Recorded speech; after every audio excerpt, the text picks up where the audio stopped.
नमस्कार, आप सभी ने अध्याय 13 में भाग 3 तक देखा था। भाग 3 में आपने प्रकाश संश्लेषण की क्रियाविधि के बारे में पढ़ा कि प्रकाश संश्लेषण क्रियाविधि कैसे संपन्न होती है। इसके दो मुख्य चरण होते हैं, प्रकाशीय अभिक्रिया और अप्रकाशीय अभिक्रिया, जिसमें आपने प्रकाशीय अभिक्रिया के बारे में पढ़ा था। अब आते हैं हम भाग 4 में उसके आगे के टॉपिक्स के बारे में पढ़ेंगे, जो कि होगा चक्रीय एवं अचक्रीय फोटोफास्फोराइलेशन या फोटोफास्फोरिलेशन। तो अभी हम प्रकाश अभिक्रिया पर ही हैं। प्रकाश अभिक्रिया के बारे में आपको पिछली वीडियो में बताया गया था, उसी के अंतर्गत ही हम चक्रीय और अचक्रीय फोटोफास्फोरिलेशन के बारे में पढ़ेंगे और उसके बाद हम पढ़ेंगे रसोपरासरणी परिकल्पना के बारे में पढ़ेंगे और उसके बाद हम पढ़ेंगे प्रकाश संश्लेषण की दूसरा चरण, जो कि होगा प्रकाशहीन अभिक्रिया। तो भाग 4 के टॉपिक को शुरू करने से पहले जो आपसे भाग 3 में क्वेश्चंस किए गए थे उनके आंसर्स देखेंगे। सबसे पहला आपसे क्वेश्चन किया गया था कि रिडॉक्स अभिक्रिया किसे कहते हैं। तो रिडॉक्स अभिक्रिया ऐसी अभिक्रिया जिसमें ऑक्सीकरण और अपचयन दोनों होता है, ऐसी अभिक्रिया को हम रिडॉक्स अभिक्रिया कहते हैं। दूसरा क्वेश्चन किया गया था प्रकाशीय अभिक्रिया में कौन कौन से मुख्य चरण होते हैं। तो प्रकाशीय अभिक्रिया में प्रकाश का अवशोषण होता है, जल का विघटन होता है, ऑक्सीजन मुक्त होता है और ATP व NADPH का फॉर्मेशन होता है। ये 4 मुख्य चरण प्रकाश अभिक्रिया के दौरान होता है। और उसके बाद आपसे क्वेश्चन पूछा गया था कि फोटोसिस्टम किसे कहते हैं। फोटोसिस्टम यानी वर्णक तंत्र किसे कहते हैं। तो फोटोसिस्टम यानी प्रकाश संश्लेषी वर्णक अणुओं का समूह, जिसमें एक क्लोरोफिल A का अणु प्रतिक्रिया केंद्र का कार्य करता है और बाकी सभी एंटीनी वर्णक के रूप में कार्य करते हैं, एंटीनी अणु के रूप में कार्य करते हैं और प्रकाश किरणों का अवशोषण करते हैं। ऐसे ही सिस्टम को हम फोटोसिस्टम या वर्णक तंत्र कहते हैं। यह भी 2 होता है, आपको बताया था, फोटोसिस्टम फर्स्ट और फोटोसिस्टम सेकंड। जिसमें नेक्स्ट आपसे क्वेश्चन भी यही किया गया था कि फोटोसिस्टम फर्स्ट में प्रतिक्रिया केंद्र के रूप में कौन कार्य करता है। तो फोटोसिस्टम फर्स्ट में प्रतिक्रिया केंद्र के रूप में कौन कार्य करता है, क्लोरोफिल A700, ठीक है, जिसे हम P700 से भी निर्देशित कर सकते हैं या प्रदर्शित कर सकते हैं। नेक्स्ट क्वेश्चन किया गया था कि PS2 में प्रतिक्रिया केंद्र के रूप में कौन कार्य करता है। तो PS2 में प्रतिक्रिया केंद्र के रूप में क्लोरोफिल A680 यानी जिसे हम P680 कहते हैं कार्य करता है। नेक्स्ट क्वेश्चन किया गया था कि PS फर्स्ट से निकला हुआ इलेक्ट्रॉन को सबसे पहले कौन ग्रहण करता है, यानी PS फर्स्ट का प्राथमिक इलेक्ट्रॉन ग्राही कौन होता है। तो PS फर्स्ट में प्राथमिक इलेक्ट्रॉन ग्राही में मैंने आपको पार्ट 3 में थोड़ा सा गलत हो गया था हमसे, मैंने आपको फेरेडॉक्सिन याद करा दिया था, अभी आप उससे भूल जाए। PS फर्स्ट में प्राथमिक इलेक्ट्रॉन ग्राही फेरेडॉक्सिन नहीं होता है, मुझसे छूट गया था, आयरन सल्फर प्रोटीन होता है, ठीक है। फेरेडॉक्सिन से पहले इलेक्ट्रॉन को एक्सेप्ट करता है आयरन सल्फर प्रोटीन, जिसे हम FeS से डिनोट करते हैं। तो वहाँ पर भी करेक्ट कर लीजिए जहाँ पर अभी आपने लिखा है।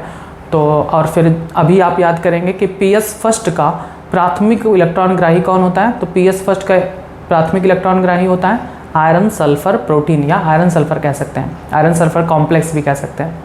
Iron sulphur complex PS first का प्राथमिक इलेक्ट्रॉन ग्राही होता है, ठीक है, सही कर लीजिएगा और याद कर लीजिए। दूसरा नेक्स्ट क्वेश्चन किया गया था कि PS सेकंड में प्राथमिक इलेक्ट्रॉन ग्राही कौन होता है। तो PS सेकंड में प्राथमिक इलेक्ट्रॉन ग्राही फियोफाइटिन होता है। नेक्स्ट क्वेश्चन किया गया था कि PS सेकंड से निकला हुआ इलेक्ट्रॉन अंतिम रूप से कहाँ जाता है। तो PS सेकंड से निकला हुआ जो इलेक्ट्रॉन है वो फियोफाइटिन से होता हुआ प्लास्टोक्विनोन से साइटोक्रोम B6F कॉम्प्लेक्स और साइटोक्रोम B6F कॉम्प्लेक्स से इलेक्ट्रॉन जाता है प्लास्टोसाइनिन में और प्लास्टोसाइनिन से चला जाता है P700 में, यानी PS2 से निकला हुआ इलेक्ट्रॉन फाइनली कहाँ पहुँचता है, फोटोसिस्टम फर्स्ट यानी P700 में। नेक्स्ट क्वेश्चन पूछा गया था कि PS फर्स्ट से जो निकला हुआ इलेक्ट्रॉन है वो आयरन सल्फर प्रोटीन से होता हुआ फेरेडॉक्सिन में पहुँचता है, फेरेडॉक्सिन से FNR में पहुँचता है, FNR से कहाँ जाता है। तो FNR से वो इलेक्ट्रॉन किस में प्रयोग होता है, NADPH के फॉर्मेशन में, NADP प्लस से NADPH के फॉर्मेशन में उसका प्रयोग हो जाता है। नेक्स्ट लास्ट क्वेश्चन किया गया था कि PS2 से निकले हुए इलेक्ट्रॉन की आपूर्ति कौन करता है। तो मैंने बताया था कि PS2 से जो इलेक्ट्रॉन निकल जाते हैं उसकी आपूर्ति जल के विघटन से निकले हुए इलेक्ट्रॉन से होता है, ठीक। बस इतने क्वेश्चन किए गए थे जिनके आंसर आपको बता दिए गए। अब आते हैं भाग 4 के टॉपिक पर, जो कि है चक्रीय एवं अचक्रीय फोटोफास्फोरिलेशन किसे कहते हैं। सबसे पहले हम ये समझेंगे चक्रीय और चक्रीय का तो मतलब समझ ही ना है। चक्र मतलब एक चक्र बनाता हुआ और अचक्रीय मतलब जो चक्र नहीं बनाता है। यहाँ पर हमें सबसे पहले क्या समझना है, फोटोफास्फोरिलेशन किसे कहते हैं। तो सबसे पहले हम क्या पढ़ेंगे, इन दोनों को अलग कर देंगे, फोटो को अलग कर देंगे और फास्फोरिलेशन को अलग कर देंगे। फोटो का मतलब क्या होता है, प्रकाश। हमें क्या समझना है, फास्फोरिलेशन किसे कहते हैं। फास्फोरिलेशन या फास्फोराइलेशन भी कह सकते हैं। तो फास्फोराइलेशन यानी कोशिका में, मुख्य रूप से कहाँ, माइटोकॉन्ड्रिया और हरित लवक में ATP के संश्लेषण की प्रक्रिया को ही फास्फोरिलेशन कहते हैं। ठीक है। फास्फोरिलेशन का मतलब क्या होता है? फास्फोरिलेशन का मतलब एटीपी का संश्लेषण, कोशिका में एटीपी का संश्लेषण क्या कहलाता है? फास्फोरिलेशन।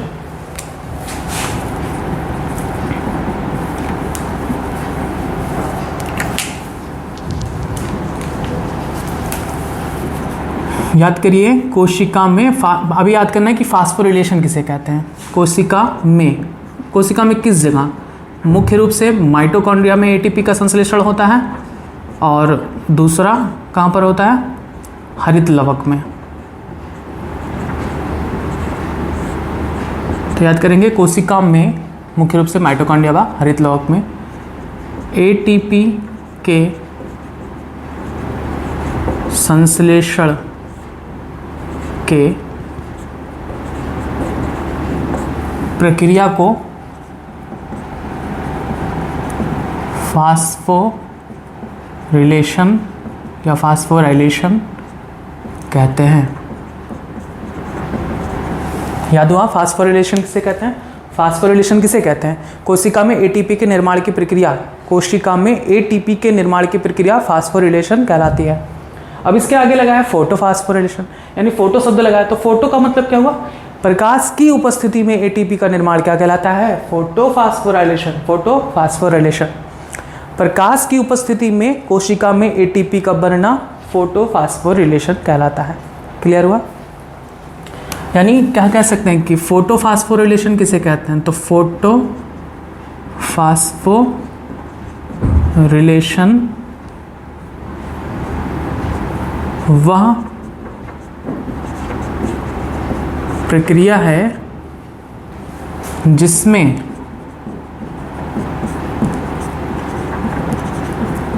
प्रकाश की उपस्थिति में एटीपी का निर्माण होता है।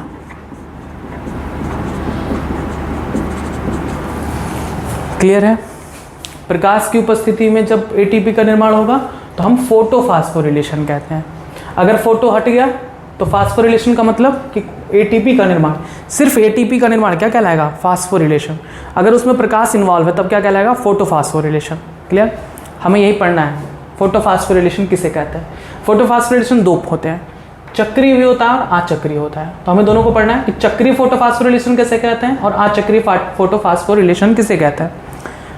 तो चक्रीय और अचक्रीय फोटोफास्फोराइलेशन कहाँ होता है? हरित लवक में, क्योंकि प्रकाश का प्रयोग करके एटीपी का निर्माण होता है हरित लवक में।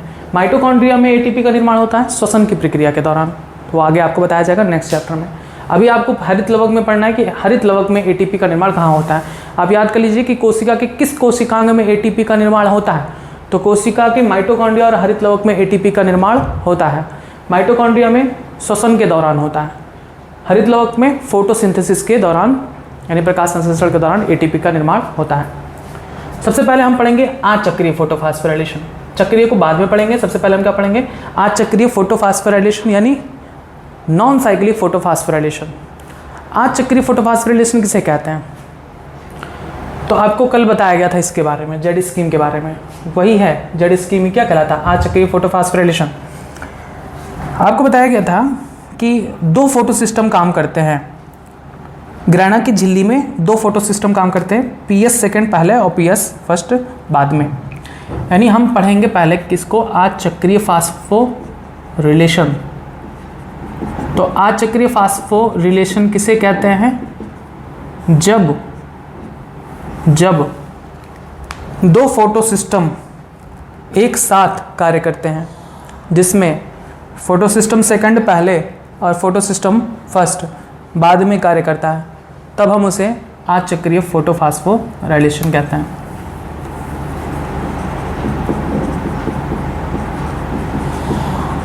फोटोफास्फोरिलेशन।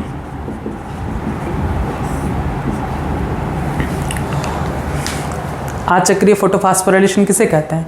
अचक्रीय फोटोफास्फोराइलेशन किसे कहते हैं? जब दो फोटो सिस्टम एक साथ एक ही प्रक्रम में कार्य करते हैं, जिसमें फोटो सिस्टम सेकंड पहले और फोटो सिस्टम फर्स्ट बाद में काम करता है। तो इस फोटो सिस्टम को हम क्या कहते हैं? इस प्रक्रम को क्या कहते हैं? अचक्रीय फोटोफॉस्फोराइलेशन। ये दोनों के दोनों फोटो सिस्टम एक साथ कार्य करते हैं। अचक्रीय फोटोफॉस्फोराइलेशन में दोनों के दोनों फोटो सिस्टम एक साथ कार्य करते हैं एक ही समय में, और ये दोनों एक दूसरे से कनेक्ट होते हैं इलेक्ट्रॉन ट्रांसपोर्ट सिस्टम से। ETS का मतलब इलेक्ट्रॉन ट्रांसपोर्ट सिस्टम, यानी इलेक्ट्रॉन परिवहन तंत्र।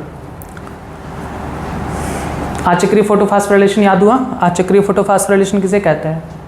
जब दो फोटो सिस्टम एक साथ क्रमिक रूप से कार्य करते हैं, जिसमें फोटो सिस्टम सेकंड पहले और फोटो सिस्टम फर्स्ट बाद में कार्य करता है, तो इसे हम अचक्रीय फोटोफॉस्फोराइलेशन कहते हैं। ये दोनों फोटो सिस्टम एक दूसरे से इलेक्ट्रॉन ट्रांसपोर्ट सिस्टम के द्वारा जुड़े होते हैं, यानी दोनों फोटो सिस्टम इलेक्ट्रॉन परिवहन श्रृंखला द्वारा आपस में जुड़े होते हैं। इसमें होता क्या है? अचक्रीय फोटोफॉस्फोराइलेशन में, फोटोफॉस्फोराइलेशन है ना, मतलब ATP का निर्माण, तो ATP का निर्माण अचक्रीय फोटोफॉस्फोराइलेशन में कैसे होता है? बार बार चीज़ों को याद करने की कोशिश करिए। पहले तो ये याद करेंगे कि अचक्रीय फोटोफॉस्फोराइलेशन होता क्या है। तो अचक्रीय फोटोफॉस्फोराइलेशन क्या होता है? जब दो फोटो सिस्टम एक साथ कार्य करते हैं तब हम इसे अचक्रीय फोटोफॉस्फोराइलेशन कहते हैं। और चूंकि फोटोफॉस्फोराइलेशन है, यानी इसमें ATP का निर्माण होना है, तो कैसे होता है वो देखेंगे।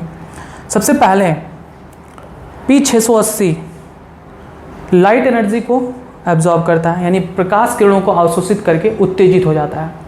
इसमें अचक्रीय फोटोफॉस्फोराइलेशन में PS सेकंड प्रकाश किरणों का अवशोषण करके उत्तेजित हो जाता है और इससे इलेक्ट्रॉन निकलता है। ये इलेक्ट्रॉन सबसे पहले प्राथमिक इलेक्ट्रॉन ग्राही, जो यहाँ पर फियोफाइटिन के रूप में प्रेजेंट होता है, वहाँ पर पहुँचता है। फियोफाइटिन से इलेक्ट्रॉन जाता है प्लास्टोक्यूनोन पर।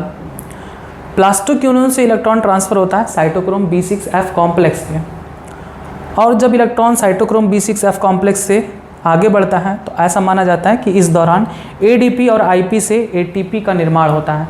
माना नहीं जाता है, मैं आपको आगे बताऊंगा रसोपरासड़ी परिकल्पना में, केमियोस्मोटिक हाइपोथेसिस में आपको बताया जाएगा कि किस प्रकार से साइटोक्रोम कॉम्प्लेक्स में से ADP प्लस IP से ATP का फॉर्मेशन होता है।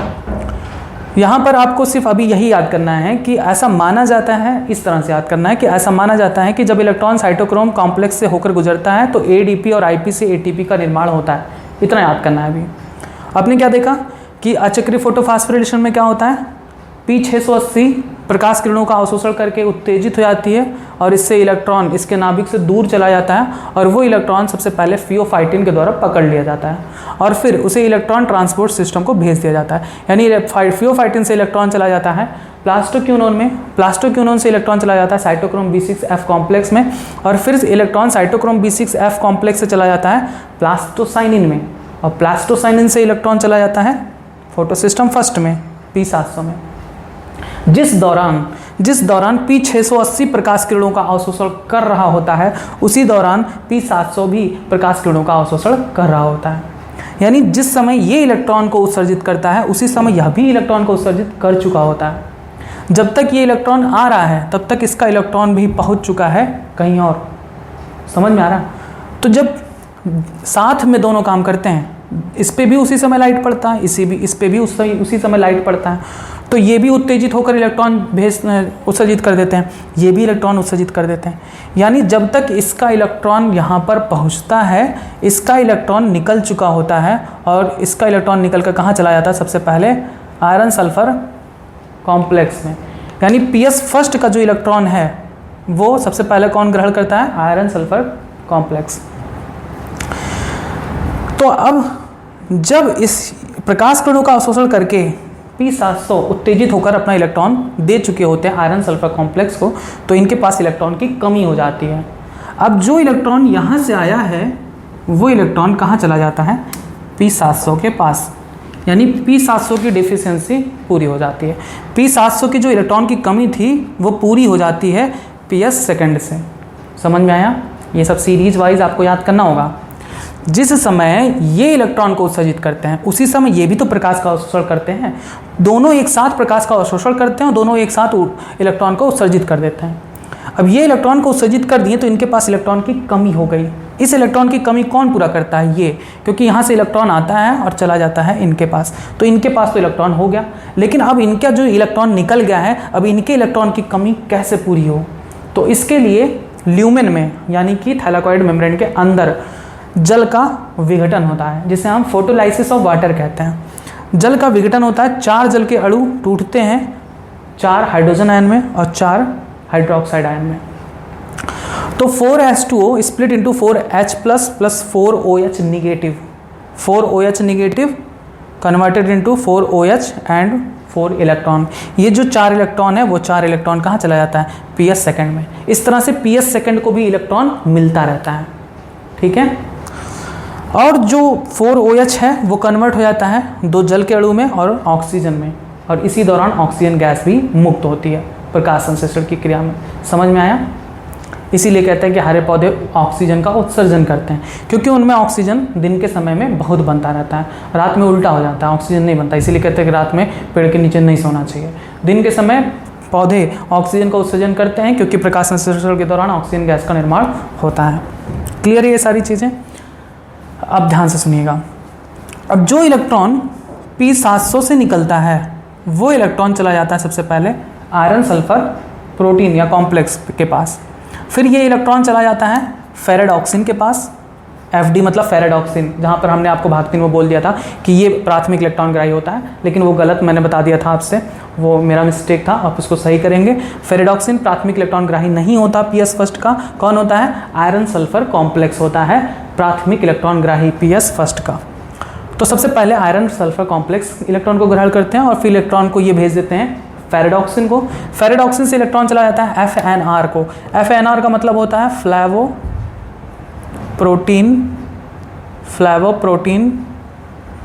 Ferredoxin NADP reductase. और इलेक्ट्रॉन FNR से जब NADP प्लस के पास पहुंचता है तो NADP प्लस उस इलेक्ट्रॉन को ग्रहण करके और हाइड्रोजन आयन को स्ट्रोमा से लेकर, क्योंकि ये चीज़ें स्ट्रोमा में होती हैं, स्ट्रोमा से हाइड्रोजन आयन को लेकर 2 NADPH का फॉर्मेशन करते हैं।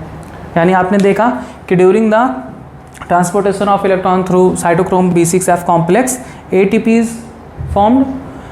और यहाँ पर आप देख रहे हैं कि FNR से जब इलेक्ट्रॉन जाता है NADP प्लस में तो इससे NADPH का फॉर्मेशन होता है। यानी आचक्रीय फोटोफॉस्फोरिलेशन में ATP का भी निर्माण होता है और NADPH का भी निर्माण होता है। बहुत लोग पूछ रहे थे कि NADPH क्या होता है, तो NADPH का फुल फॉर्म होता है निकोटिनेमाइड एडेनिन डाइन्यूक्लियोटाइड फास्फेट, और एक NADPH बराबर होता है 3 ATP के।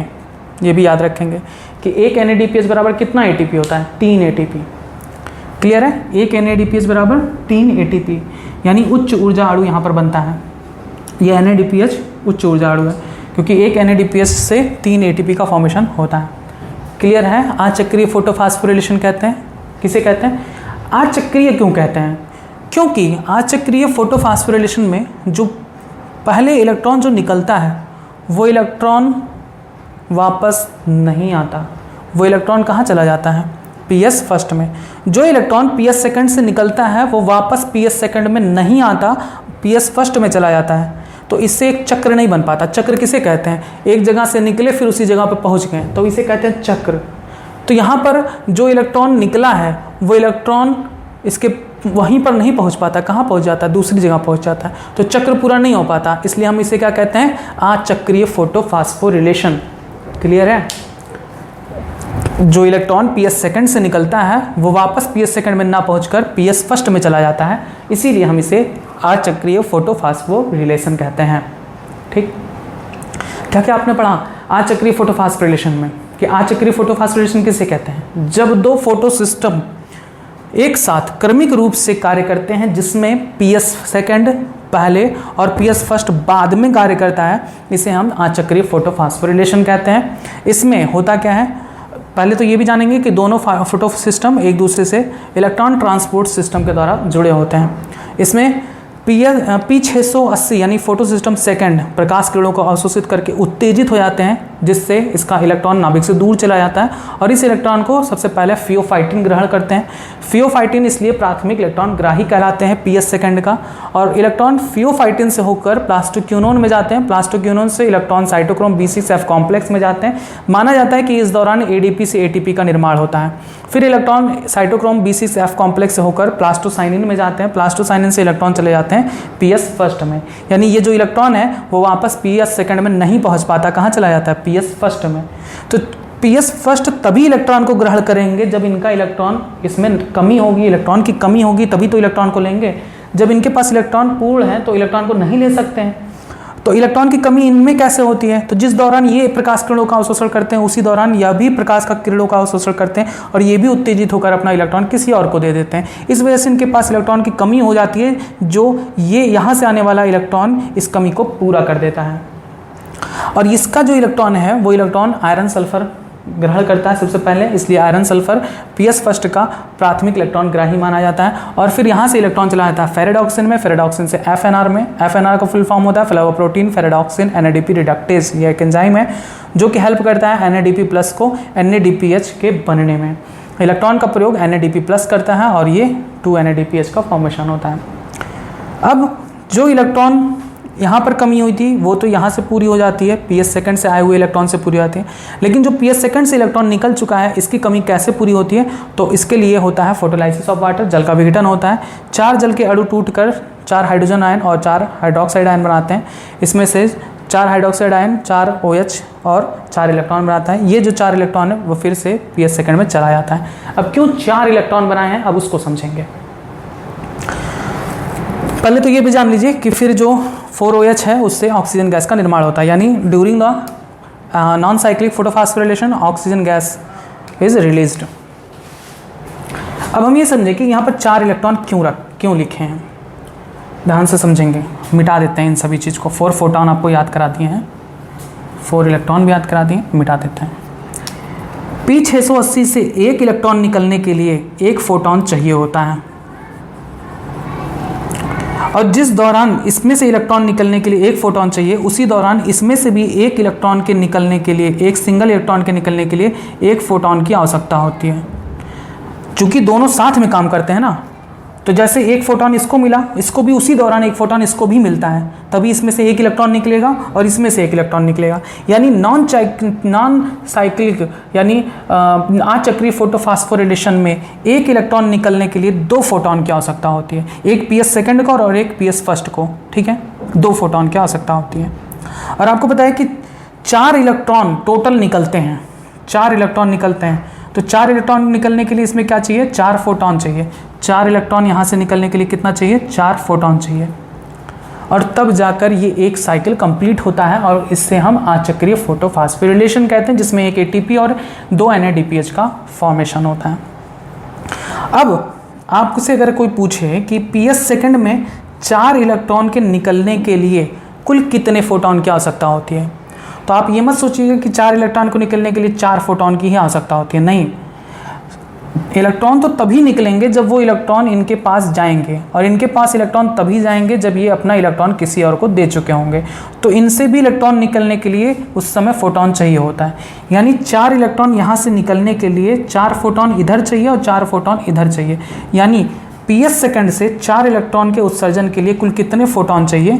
8 फोटॉन चाहिए। फोटॉन को हम क्वांटम भी कहते हैं और हम कह सकते हैं कि PS सेकंड से यानी फोटो सिस्टम सेकंड से 4 इलेक्ट्रॉन निकलने के लिए 8 क्वांटा प्रकाश एनर्जी, प्रकाश ऊर्जा की आवश्यकता होती है। क्लियर है? PS सेकंड से 4 इलेक्ट्रॉन निकलने के लिए 8 फोटॉन की आवश्यकता होती है, या हम इसे किस तरह से कह सकते हैं कि PS सेकंड से 4 इलेक्ट्रॉन निकलने के लिए 8 क्वांटा एनर्जी या ऊर्जा की आवश्यकता पड़ती है। बस इसी को कहते हैं अचक्रीय फोटोफॉस्फोराइलेशन। अब आते हैं हम चक्रीय फोटोफॉस्फोरिलेशन को समझेंगे। ये तो था पूरा फिगर अचक्रीय फोटोफॉस्फोरिलेशन का। अब हम देखेंगे चक्रीय फोटोफॉस्फोरिलेशन यानी साइक्लिक फोटोफॉस्फोरिलेशन किसे कहते हैं। ये है पूरा फिगर चक्रीय फास्फोराइलेशन का। चक्रीय फोटोफॉस्फोराइलेशन कब होता है? जब इलेक्ट्रॉन के उत्तेजना के लिए प्रकाश की जो किरणें हैं वो 680 नैनोमीटर से अधिक वाली होती हैं। ठीक है, अभी हमको क्या पढ़ना है? चक्रीय फोटोफॉस्फोराइलेशन। हेडिंग डाल के लिखेंगे चक्रीय फोटोफॉस्फोराइलेशन। चक्रीय फोटोफॉस्फोराइलेशन में क्या होता है कि सिर्फ और सिर्फ चक्रीय फोटोफॉस्फोराइलेशन में सिर्फ और सिर्फ पीएस फर्स्ट ही काम करता है, पीएस सेकंड काम नहीं करता। जब केवल पीएस फर्स्ट काम करता है, जब केवल पीएस फर्स्ट काम करता है, फोटो सिस्टम फर्स्ट काम करता है, तब उसे हम चक्रीय फोटोफॉस्फोराइलेशन कहते हैं। ऐसा तब होता है जब प्रकाश किरणों में 680 नैनोमीटर से अधिक तरंगदैर्ध्य वाली किरणें उपस्थित होती हैं। अगर 680 नैनोमीटर वाली तरंगदैर्ध्य की किरणें हैं तब तो फोटो सिस्टम सेकंड भी उत्तेजित हो जाएगा, तब चक्रीय फोटोफॉस्फोराइलेशन नहीं होगा। क्या होगा? क्या अचक्रीय फोटोफॉस्फोराइलेशन होगा। लेकिन जब 680 से ज़्यादा की तरंगदैर्ध्य वाली प्रकाश किरणें प्रकाश में उपस्थित हों, 680 से अधिक तरंगदैर्ध्य वाली प्रकाश किरणें सिर्फ अगर उपस्थित होती हैं तब उस कंडीशन में सिर्फ पीएस फर्स्ट काम करता है, क्योंकि यही 700 नैनोमीटर तक के तरंगदैर्ध्य वाली प्रकाश किरणों को अवशोषित करता है और यही एक्टिव रहेगा। 680 से ऊपर है तो ये एक्टिव नहीं हो पाएगा। तो पीएस फर्स्ट, सिर्फ अगर पीएस फर्स्ट यानी फोटो सिस्टम फर्स्ट काम करता है तब उसे हम चक्रीय फोटोफॉस्फोराइलेशन कहते हैं। और ऐसा तब होता है जब प्रकाश किरणों में तरंगदैर्ध्य कितना होता है? 680 नैनोमीटर से अधिक हो। तब इसमें क्या होता है कि पीएस फर्स्ट सिर्फ एक्टिव होता है और इलेक्ट्रॉन एक चक्र के रूप में पीएस फर्स्ट से निकलता है और इनके माध्यम से फिर से पीएस फर्स्ट में ही पहुंच जाता है।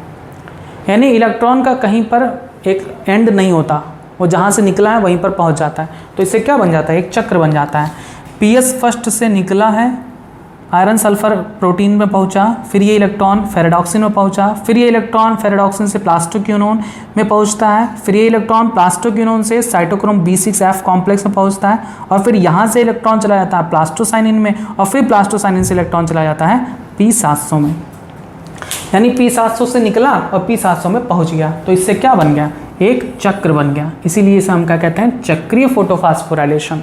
और इसी चक्रीय फोटोफॉस्फोराइलेशन में इलेक्ट्रॉन के चक्रीय प्रवाह के कारण ही एटीपी का निर्माण होता है। इलेक्ट्रॉन के चक्रीय प्रवाह के कारण ही इलेक्ट्रॉन ट्रांसपोर्ट सिस्टम में एटीपी का निर्माण होता है। ये एटीपी का निर्माण फेरेडॉक्सिन के पास होता है। जब फेरेडॉक्सिन से होकर इलेक्ट्रॉन गुजरता है तो जो ऊर्जा मुक्त होती है उसी ऊर्जा का प्रयोग करके एडीपी और आईपी से एटीपी का निर्माण होता है।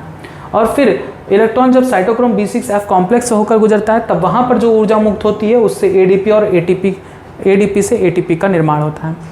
यानी पीएस फर्स्ट में केवल और केवल किसका निर्माण होता है? एटीपी का निर्माण होता है। NADPH का निर्माण नहीं होता, याद रखेंगे। पीएस सेकेंड चक्रीय अचक्रीय फोटोफॉस्फोराइलेशन में तो एटीपी का भी फॉर्मेशन होता है और NADPH का फॉर्मेशन भी होता है। एटीपी का फॉर्मेशन यहाँ, NADPH का फॉर्मेशन यहाँ पर। लेकिन चक्रीय फोटोफॉस्फोराइलेशन में सिर्फ और सिर्फ एटीपी का निर्माण होता है, NADPH का फॉर्मेशन नहीं होता। यानी इसका जो इलेक्ट्रॉन है वो एक चक्र में ही घूमता रहता है और चक्रीय प्रवाह के कारण ही इसमें एटीपी का निर्माण होता है। यह ऐसा नहीं होता कि FNR से होकर NADP+ और से NADPH का निर्माण करता है, ऐसा नहीं होता।